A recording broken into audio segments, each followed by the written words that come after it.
But on the other hand, I've had a lot of people that, Is it the people you write about? Huh? Or people you write about, or just people in yeah. general? Well, you know, I wrote a book about my, never, it doesn't matter. But yeah, it's tricky. And I don't know, I don't really, but I gotta finish it. I've written 2, and I really, now that I've done it, I'm gonna write a 3rd one to just, I mean, I'm still alive, but. A trilogy. But yeah, it's a trilogy, sounds better. And really, so much has happened since my last, you know, I was still married when my last book was published. And I want to write about the whole journey of leaving Hollywood and raising children. Because it's been the last 15 years of my life, and it's been the most difficult, the most challenging, most rewarding, most interesting, the most everything, actually, but it totally surprised me.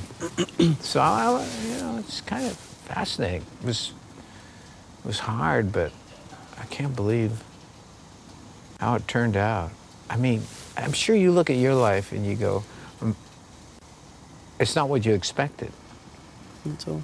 It's always such a surprise. You go, how did that happen?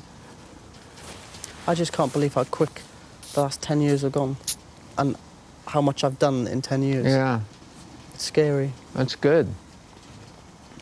And I've done things, you know, I did things by the time I was 25 that people don't do in a lifetime. Right, you know? right. So I'm so grateful for that. And I still retain, you know, the same really good friends that I had when I was a kid. Still my best friends to this day. Yeah, that's good. That's a good sign too, I think. And important. I still have friends from my childhood that I grew up with.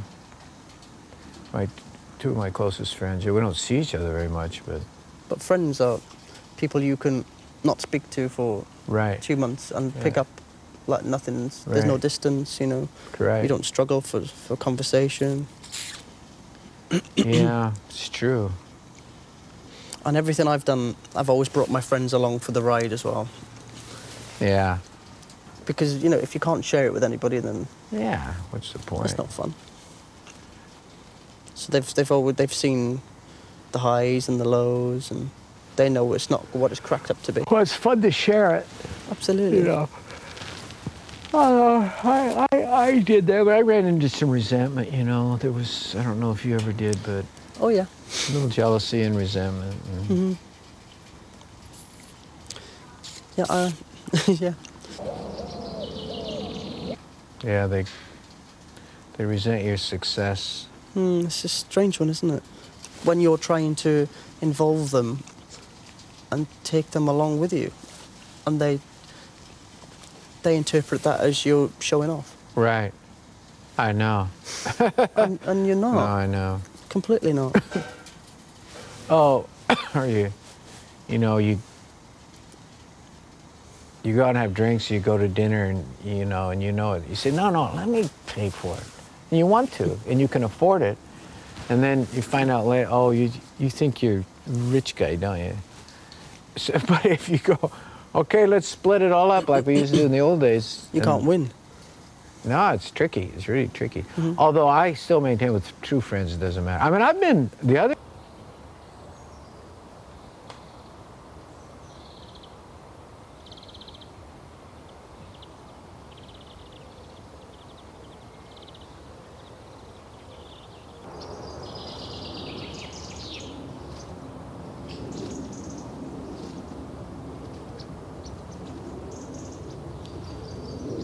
couple, whatever. I said, I just, and it doesn't bother me. I said, let's go. I just want you, you know, it's just beyond my means.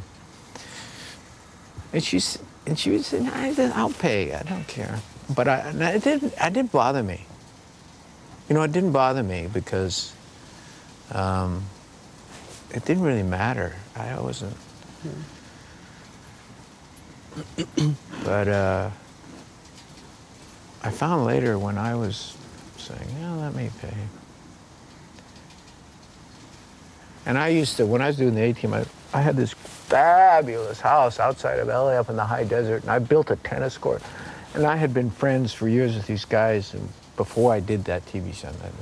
We all lived together, in fact. We had 3 or 4 of us that shared this house. And so every weekend, everybody would come out, you know, and I had one of those, and tennis court, and it was an old ranch-style house with fireplace, and we would have these weekends, and they'd bring girlfriends or just whatever, you know. But some of them,